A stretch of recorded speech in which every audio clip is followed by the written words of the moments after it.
Right? The most important metric in CPG is not sales, it's not profitability, it's not brand awareness, even though those are important.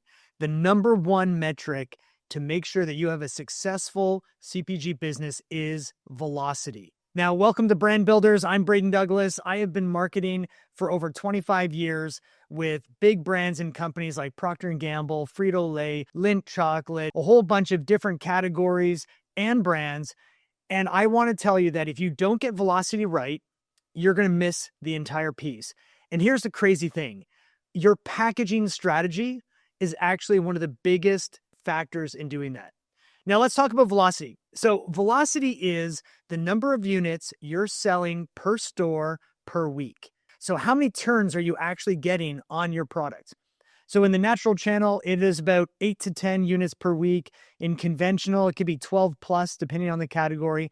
But you are constantly looking at this. And if you don't get your velocity up, you can't scale your company. You will never be successful. You'll just end up putting a Band-Aid on an issue for a very, very long time. So think about velocity like this. A consumer walks into a grocery store, they're doing the shopping, and they want to buy some sauce. They go into the aisle, they take a look, and which one do they choose? Now, according to Inmar, 82% of shoppers make their purchase decision at the shelf. 82%. That's like 4 out of 5 shoppers are making the decision. They haven't even thought about it necessarily before. They're making their decision. They're looking at the shelf and thinking, oh, which one do I want? Which one are they going to see? They're going to pick up. They're going to look at it. They're going to say, yeah, do I want it? And they're going to put it in their cart.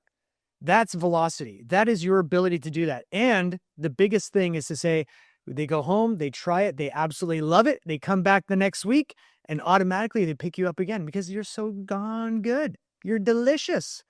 So that's what you want to be able to have, is to do this. So about not too long ago, Paul Gill, the owner of Naked and Saucey, he came to me and he said, hey, Braden, I need to do something with my brand. Now, Paul is with Naked and Saucey is that they do vegan organic sauces, such as like peanut sauces. They have coconut aminos, which is like a soy alternative. They have a nutritional yeast dressings, which is like a nooch.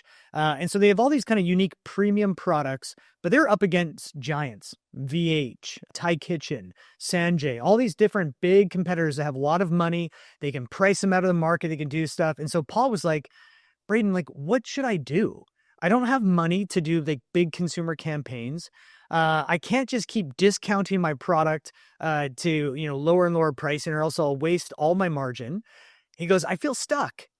And so I just took a look, and what I do for almost everybody is to look at the fundamentals first. So I said, okay, Paul, let's go through the 4 P's of marketing, the fundamentals: product, price, place, and promotion. Well, number 1, product. You got a great product, tastes delicious. It hits the right spot. It's great. You've dialed that in. Check. Next one is price. He was priced right. He was a little bit premium in the market, which he should be because of the organic, high quality ingredients where he's at. It was perfectly fine. And his temporary price reductions, like his on sale specials, were actually quite good. And they weren't too often. So I said, you've got your pricing strategy right. Now, when it comes to place, which is distribution, he was in good retailers. So he was in the right places. He didn't have maybe as many, but regionally, very good. So that wasn't an issue. That's check mark for place. Promotion. This is where it was off. He has very low brand awareness as a small brand. He can't afford to do big consumer campaigns. So what can he do? So I took a look and I said, Paul, your brand is missing it on shelf. And if you don't win the shelf war, you're never going to win anywhere. It doesn't matter even if you got a big celebrity and stuff and you started pouring out tons of money into this. If you don't win when 4 out of 5 consumers are looking at the shelf, you won't do it. And so I said, hey, let me put your money into your redesign of your label. Let's take your brand, let's put it up a notch, and let's redesign it. And so we took it back and I said, let's focus on 3 strategies. Number 1, be bold. Number 2, be beautiful. And number 3, make your benefits shine. So bold, beautiful, benefits. So let's take a look at bold. So when you're looking at this, you have to be able to pop off shelf. And in the sauce category, there's so many of these small little SKUs, right? They have they're all like little bottles. And so they're all kind of lined up. And so it's very difficult for a consumer to kind of really see it quickly. So we said, you know what? What if we did a color blocking strategy? And a color blocking strategy is where you choose one main strong color. And when you have it against all of your different listings and SKUs, it creates this really unique block of real estate within a shelf. And so we said, hey, let's create a block of color. We used teal because it's trendy, it's bright, it's unique. Nobody else has it. He could own it as a brand. And we're going to go really big so that when a consumer walks down the aisle, bang, they're going to see it right away and they're going to be drawn to it.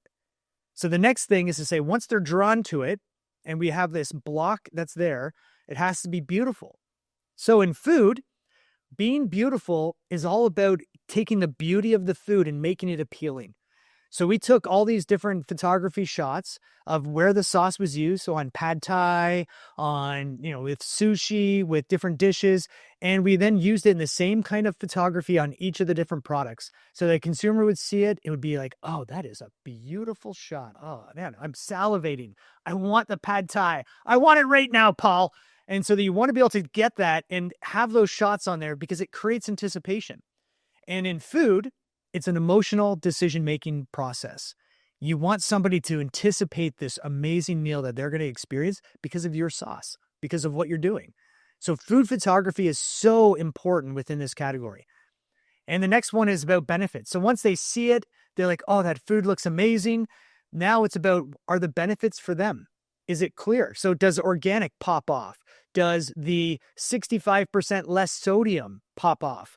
Is it clear for them what the flavor is and what they're going to experience? And so once they're convinced that, hey, it's bold, I see it, it's beautiful with the food photography, and the benefits are very clear for them, then it's about the price point, which is right.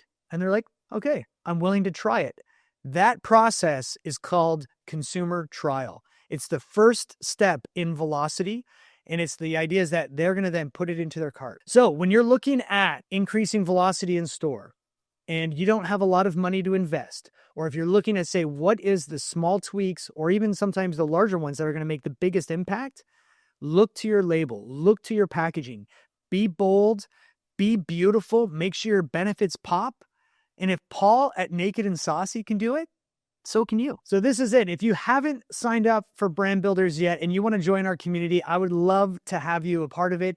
We give out great resources, a lot of great learning, coaching, all these different things. And you can do that. We would love to have you. Make sure to sign up at cpgbrandbuilders.com.